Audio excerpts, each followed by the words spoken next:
Salut à tous, la team Mawel, Thomas Show pour Lyon Fan TV. Très heureux les gars de vous retrouver pour une nouvelle vidéo. J'espère que vous allez bien en ce début de semaine. J'ai mis la petite marinière.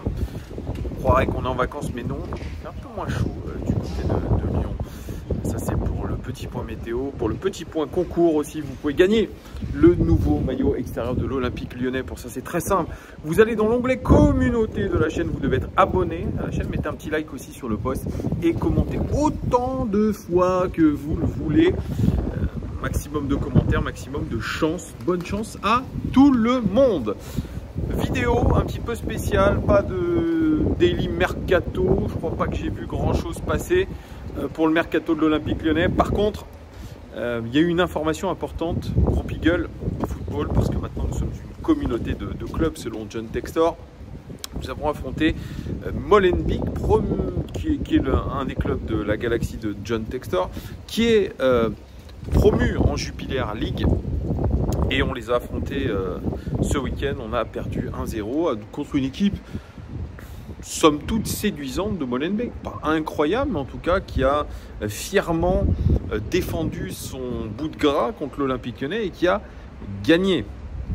Et coup de théâtre, puisque John Textor a décidé de se séparer de l'entraîneur de Molenbeek et d'une très grande partie de son staff. C'est pour beaucoup de supporters, j'ai lu un petit peu sur les réseaux sociaux du club, c'est un coup de poignard puisque le coach Vincent Evrard, me semble-t-il, oui tout à fait, Vincent Evrard avait très bonne presse auprès des supporters et qu'il voit la décision de John Textor comme un coup de canif à l'attention des supporters. Et chose aussi très surprenante, John Textor a décidé de confier les rênes de Molenbeek à Claudio Cassapa, qui avait fait un intérim plutôt intéressant à Botafogo, puisqu'il était resté sur 4 victoires consécutives.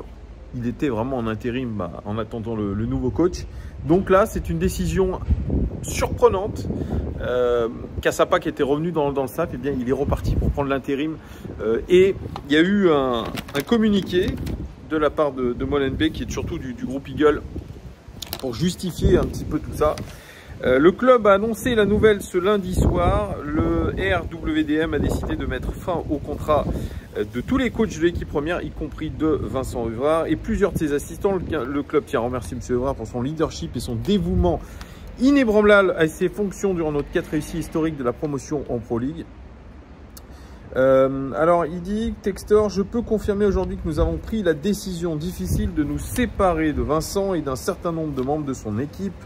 Au cours de son passage au club, Vincent a démontré ses capacités à entraîner au plus haut niveau du football européen et je suis convaincu qu'il connaîtra de grands succès au cours de sa carrière. Si notre décision est consciente de son fort leadership au sein de notre club ces dernières saisons, elle est également tournée vers l'avenir où notre objectif est de bâtir les fondations d'une réussite continue en première division et enfin en Europe. Tout comme nous disons souvent que nous recrutons des joueurs dont le profil correspond à notre vision du succès, il est important que nous abordions la direction de l'équipe de la même manière.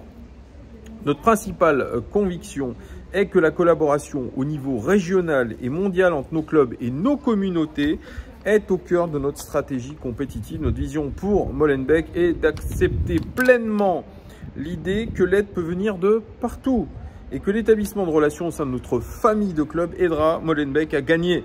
Pour atteindre notre vision à long terme, à savoir gagner des championnats pour Bruxelles, il est de la plus haute importance que nous créions un environnement positif, une égalité des chances pour tous les joueurs, un vestiaire unifié et une harmonie parfaite à tous les niveaux de notre organisation. Il est de ma responsabilité de garantir un tel environnement et les changements que nous avons effectués durant cette intersaison sont au service de ces idéaux. C'est très étonnant, hein. Vincent Evrard qui apparemment avait fait du bon boulot en accédant à la Jupiler League. Là, il parle d'unification du vestiaire, donner une égalité des chances aux joueurs avec une ambition. En gros, le coach n'était plus en cohérence avec les ambitions de Eagle Football pour ses clubs, pour sa communauté de clubs. C'est ce que je retiens. il y a une sorte de fronde. On rappelle qu'il avait viré, je crois, le président historique de Molenbeek il y a quelques temps. Pareil, Manu Militari. Il a mis à sa place Gauthier Ganaï, le sulfureux Gauthier Ganaï, si on peut lire à droite à gauche. Donc c'est très surprenant aujourd'hui que John Textor se sépare comme ça du coach à 5 jours de la reprise en Jupiler League. Ça montre bien qu'aujourd'hui, John Textor, il ne fait pas dans la dentelle, c'est un Américain et les Américains ont des méthodes très particulières, à savoir, vous êtes là un jour, vous n'êtes plus là le lendemain. Et je pense que Laurent Blanc devrait être un petit peu conscient de tout ça. Il peut être sur la sellette, comme je l'ai dit aujourd'hui. Les mauvais résultats sur ce début de préparation ne plaident pas en sa faveur, malheureusement. Et puis son interview au journal L'Équipe le montre encore plus. Pour moi, il n'est pas en accord avec le projet Eagle.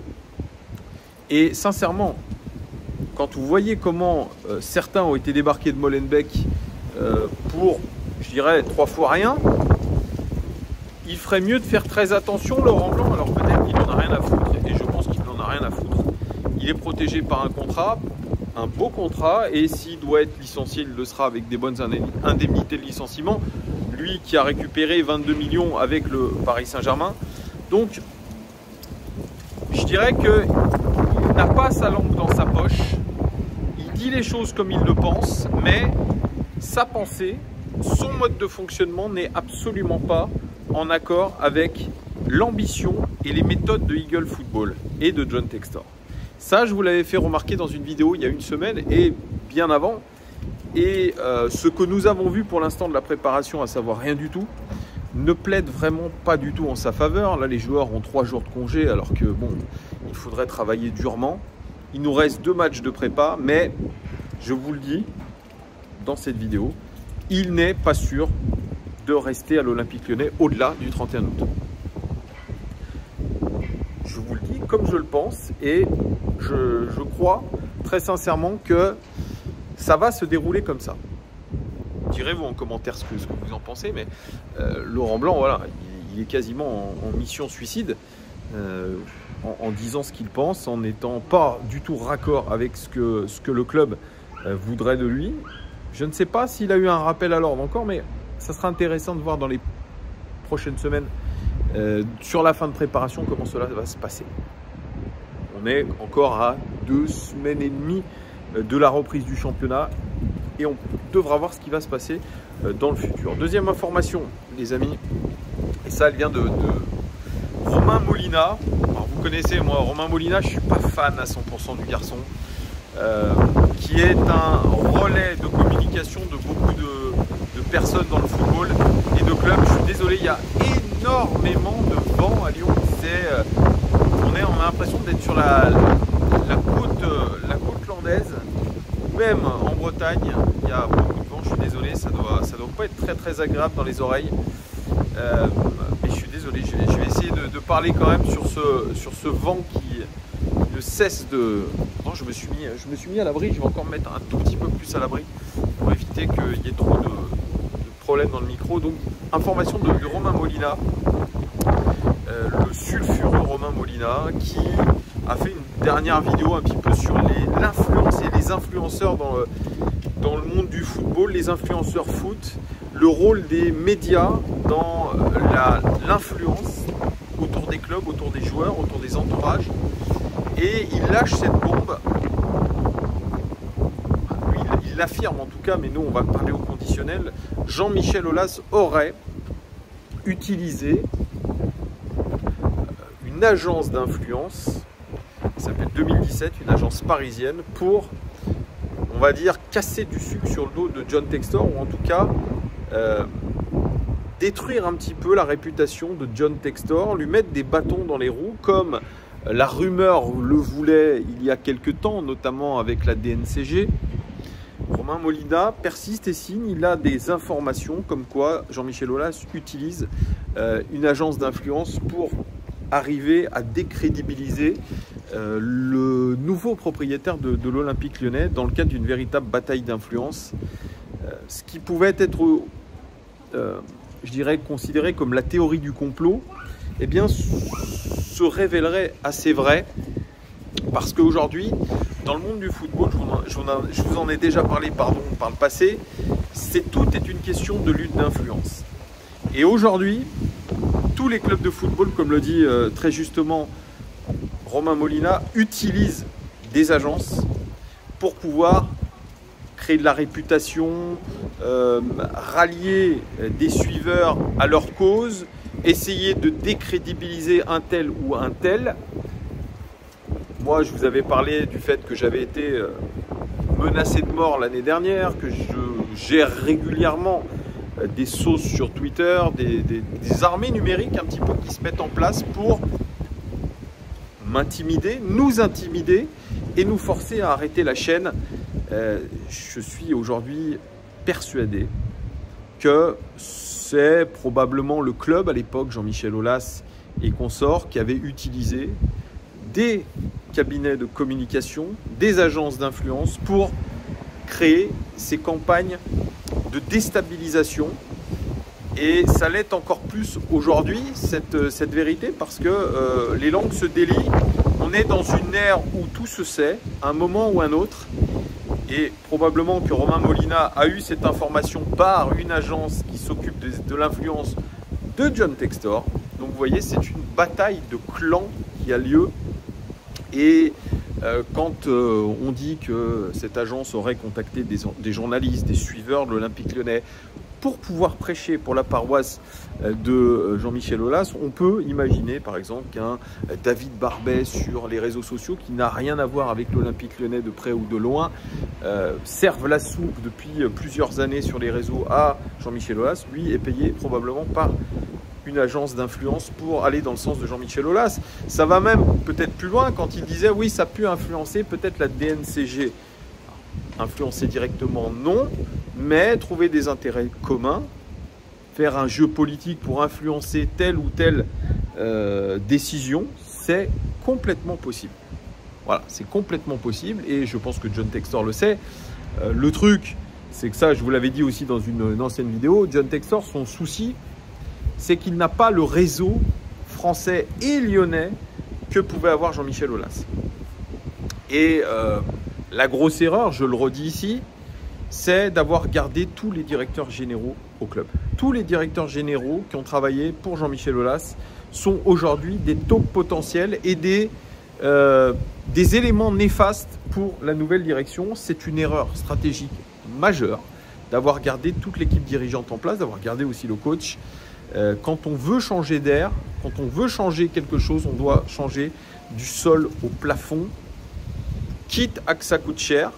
Là aujourd'hui, ce début de règne de John Textor est particulièrement difficile parce qu'il y a eu des problèmes de stratégie pour moi. Alors, je ne suis pas un spécialiste, mais en tout cas, je le vois de cet œil extérieur, il y a eu un gros problème de stratégie.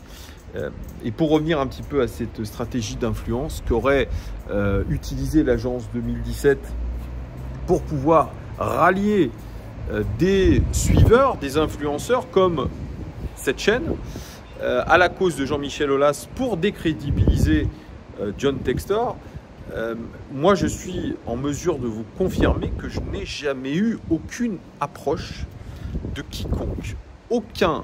Aucune agence d'influence ne m'a contacté pour quoi que ce soit. Aucun clan de joueurs, d'entourage de joueurs m'a contacté pour, en échange d'informations mercato, je parle bien de leur poulain, jamais. Et pourtant, nous sommes une chaîne qui est la chaîne leader pour les supporters de l'Olympique Lyonnais sur YouTube. Nous faisons de l'audience, tout est relatif, comme je le réexplique, on fait 4-5 000 vues par vidéo, ce qui n'est pas non plus incroyable. Mais dans ce microcosme lyonnais, nous comptons, il y a beaucoup d'engagement de la part de cette communauté Lyon Fan TV et il aurait été crédible que certaines agences s'intéressent à nous pour pouvoir faire passer des messages. Ce n'a pas été le cas et ce que je veux vous dire ici, c'est que jamais, je le dis bien, jamais, aucune agence ou entourage de joueurs ne pourra faire passer ces messages via cette chaîne. Je le dis, ce qui est pour nous une force, c'est notre indépendance qui permet de garder notre objectivité par rapport à l'actualité de l'Olympique lyonnais. Et ça, vraiment, je tiens vraiment à vous le répéter, cette chaîne est totalement indépendante et elle le restera. Et je pense que pourquoi ils ne viennent pas me voir et nous voir? Parce qu'ils savent très bien que ça peut être dangereux pour eux. Voilà. Je te le dis, ça peut être dangereux pour eux. Nous, on n'est pas des gens qui allons faire de l'influence pour certains, même contre une somme d'argent. Que ça soit clair. Moi, quand je fais une vidéo à charge contre Jean-Michel Aulas, je ne suis pas payé par une agence qui me demande de faire une vidéo à charge. Pareil, quand je vais critiquer un tel ou un tel joueur, je ne suis pas payé par un entourage adverse. Non, c'est en toute objectivité, selon ce que moi je ressens. Et c'est important de le dire, de vous le préciser. Parce que voilà, beaucoup de journalistes ou suiveurs de l'OL auraient été approchés par ces agences. Et aujourd'hui, tout le monde un petit peu s'en vante. Je lisais sur Twitter. Voilà, moi je pense qu'il n'y a même pas à se vanter d'avoir été approché par ce genre de choses. Ça fait partie aujourd'hui du monde des médias, de la communication. Et vraiment, notre indépendance est là pour vous éclairer. Et c'est tant mieux. C'est vrai que, moi je l'avais dit dans une vidéo, le fait que Jean-Michel Aulas ne soit pas venu sur notre chaîne, pour X ou Y raison. J'ai entendu 2-3 raisons pourquoi il ne serait pas venu, des raisons un peu bidons. C'est une erreur, je pense, de sa part de communication. Et pour le coup, ces agences d'influence auraient été bien, je dirais, elles auraient été bien, j'arrive pas à trouver le mot, elles auraient été bien inspirées, pardon, de faire venir Jean-Michel Aulas sur notre chaîne pour qu'il rallie un petit peu les suiveurs que vous êtes à sa cause. Donc là aussi, ces agences-là, on va dire, ne sont pas très bonnes dans leur stratégie, parce que là, il y avait un coup de maître à faire, notamment quand vous êtes directeur de la com d'un gros club. Vous venez sur un média comme le nôtre, je le répète, attention, on est dans un microcosme, on ne pète pas plus haut que son cul, mais en tout cas, voilà, pour l'audience que nous avons, qui est une audience de niche, mais intéressante pour eux, pour toucher un autre public, eh bien, c'était intéressant. Donc vous voyez, ils ne sont pas forcément très fut-fut, toutes ces agences.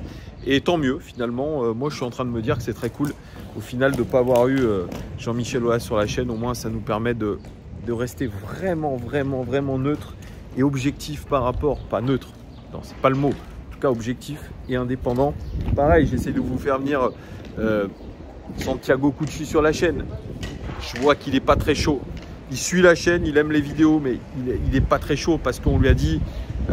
D'ailleurs, ouais, c'est ça qui est fou. Je pense qu'il devait voir avec Florent Deligia, directeur de la com, et je pense qu'il lui a indiqué que ce n'était pas une bonne idée de venir sur la chaîne. Malheureusement, cette direction de tous les directeurs généraux qui bossaient avec Jean-Michel Aulas, eh bien, elles servent Jean-Michel Aulas encore aujourd'hui. Mais voilà, c'est aussi à la nouvelle direction, à Santiago Cucci de prendre des décisions avec lui-même, puisqu'il est le seul décideur. Bref, est-ce que je suis pas en train aussi de me réjouir d'un côté qu'ils ne viennent pas sur la chaîne pour, pareil, ne pas avoir à dépendre de la voix officielle du club et qu'on garde complètement notre indépendance? Je sais pas, vous me direz un petit peu en commentaire, ce sujet est très intéressant, j'en ai fait 18 minutes de vidéo, mais c'est très intéressant aujourd'hui ce qu'il se passe autour de tout ça, et c'est pour ça que je vous ai dit aussi que créer du contenu pour Lyon Fan TV, c'est dangereux.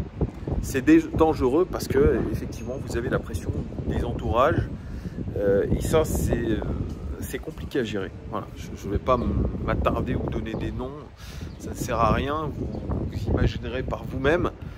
Mais c'est ça le plus dangereux, c'est ça. Il y a des luttes d'influence un peu de partout, il y a beaucoup d'argent en jeu et on est sur une ère de toute communication. Donc il faut faire extrêmement attention. Voilà, merci en tout cas de votre fidélité les gones. Je vous dis à très vite. À bientôt, bonne journée, bonne nuit, ou ce que vous voulez. Ciao!